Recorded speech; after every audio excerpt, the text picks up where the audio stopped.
नमस्कार। 26 अगस्त 2023 को आपको आंगनवाड़ी केंद्र पर क्या क्या गतिविधि करानी है, आइए जान लेते हैं।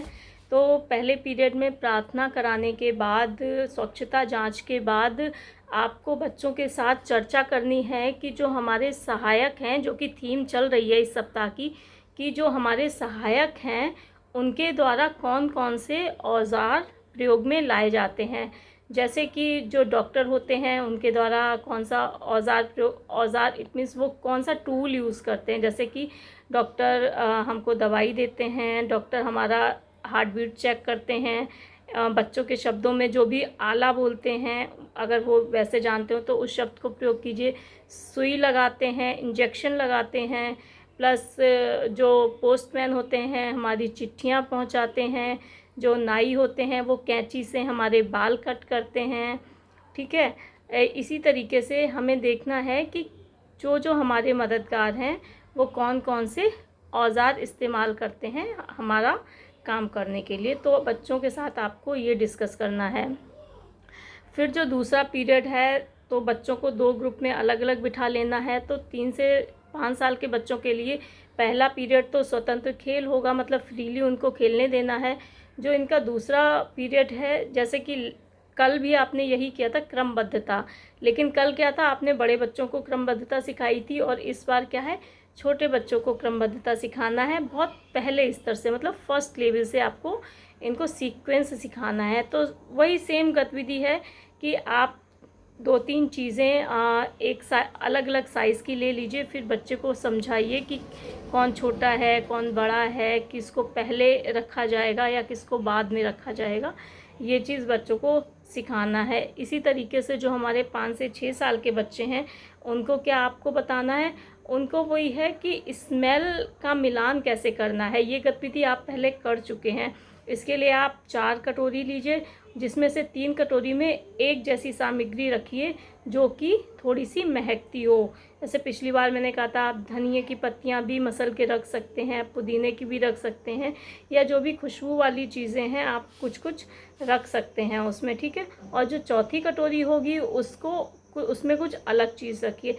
फिर बच्चों की आंखों को बंद करके आप उनसे पूछिए, उनको स्मेल करने के लिए कहिए कि बेटा इसको सूंघो और सूंघ के बताओ कि इसमें कौन सी खुशबू है।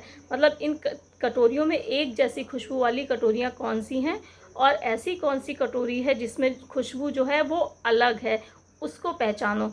तो ये गतिविधि आप कराइए। तो इससे क्या होगा, एक तरीके की चीज़ों को पहचानने की आदत, स्मेल पहचानने की आदत, जो हमारी 5 इंद्रियां होती हैं उसमें एक इंद्रिय ये भी है कि हम सूंघ के चीज़ों को पहचान सकें। तो इस क्षमता का विकास हमें बच्चों में करना है। ठीक है, तो ये हमें सेकंड पीरियड में ये गतिविधियां करानी है। थर्ड पीरियड एक कॉमन पीरियड है, बच्चों को एक साथ जो गतिविधि करानी है कि दीदी दीदी किसकी चाल। आइए जानते हैं इसमें क्या है। इसमें क्या करना है कि आपको बच्चों से कहना है कि सारे बच्चे एक लाइन में खड़े हो जाएंगे। ठीक है, और क्या आप फिर बच्चों से पूछेंगे, सारे बच्चे बोलेंगे कि दीदी दीदी किसकी चाल, दीदी दीदी किसकी चाल।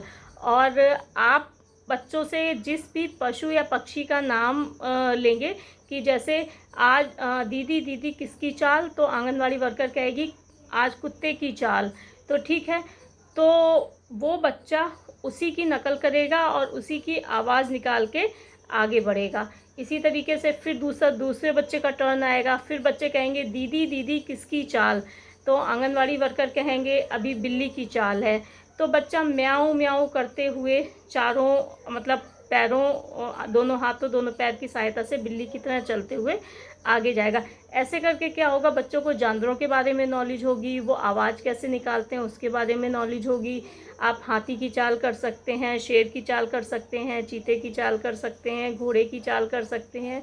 ठीक है, मुर्गे की चाल कर सकते हैं। और ऐसे लोगों की, ऐसे पशु पक्षियों की चाल रखिएगा जिनसे बच्चे परिचित हों। बकरी की चाल कर सकते हैं।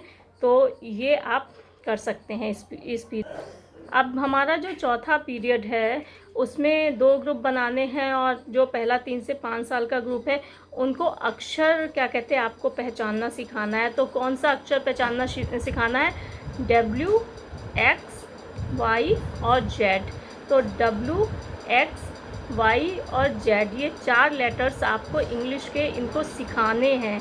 और एक एक लेटर पे काफ़ी टाइम आपको देना है। जब तक हर बच्चे को एक एक लेटर ना आ जाए तब तक अगले लेटर पे आप ना बढ़ें। स्लेट पे उनको प्रैक्टिस करवाएं इसको लिखवाने की भी, ठीक है। इसी पीरियड में हम जो हमारे 5 से 6 साल के बच्चे हैं उनको भी बताएंगे कि क्या कहते हैं, जो कैपिटल ABCD को मिला के जो छोटे छोटे 2 शब्द वाले अक्षर हैं, 3 अक्षर वाले शब्द हैं, जैसे कि कैट है, रैट है, मैट है, इसकी प्रैक्टिस हम उनको कराएंगे। तो बेसिकली ये हमारा जो चौथा पीरियड होता है इसमें हम बच्चों को कुछ कुछ लिखना पढ़ना सिखाते हैं, ठीक है। और हिंदी, इंग्लिश, मैथ्स, इन 3 सब्जेक्ट पे फोकस किया गया है। इनके बारे में हम 4th पीरियड में बताते हैं। फिर अब आता है हमारा 5वां पीरियड। तो 5वें पीरियड में हमें बच्चों को उनकी फेवरेट कहानी सुनाना है। कहानी कैसे सुनाना है ये आपको मैं बताती रही हूँ, फिर बता दे रही हूँ कि बच्चे कहानी की किताब का मुंह बच्चों की तरफ होना है, आपकी तरफ नहीं होना है। इसके बाद कहानी सुनाने का जो तरीका होगा वो ऐसा होना चाहिए, यदि कोई बीच में जानवर का उल्लेख हो तो उसी जानवर की आवाज़ आप निकालें, ठीक है। अगर बूढ़ी नानी, बूढ़ी दादी किसी का उल्लेख है तो उन्हीं की तरह थोड़ा सा जैसे बुज़ुर्ग लोग बोलते हैं उस तरीके की आवाज़ निकाल के बात करें। तो आवाज़ में भी उतार चढ़ाव आपके होने चाहिए, डायलॉग डिलीवरी में भी, ठीक है। उसके बाद आपको कहानी के चित्र दिखाकर पूछना है पहले कि कहानी किस बारे में है। बच्चों को आइडिया लगाने के लिए कहिए। इससे क्या होगा, उनकी थिंकिंग कैपेसिटी जो होगी वो इन्हेंस होगी, मतलब बढ़ेगी, ठीक। फिर आप उनको अच्छे से कहानी सुनाइए। सुनाने के बाद उनसे कहानी का रिव्यू ज़रूर लीजिए कि ये कहानी बेटा क्या थी, आप अपने शब्दों में हमें कहानी सुनाओ। तो इससे क्या होगा, जो वो सुनेंगे वो बता पा रहे हैं कि नहीं बता पा रहे हैं कहानी के ही माध्यम से सही, तो वो होगा। ताकि इससे क्या होगा कि बच्चे फ्यूचर में अपने मन में जो बात है, जो उन्होंने सुना है, वो बता सकें, अपनी चीज़ों को एक्सप्रेस कर सकें, जाहिर कर सकें। तो आज के दिन इतना ही। फिर अगले दिन की गतिविधि के लिए अगले वीडियो के साथ मिलेंगे। धन्यवाद, नमस्कार।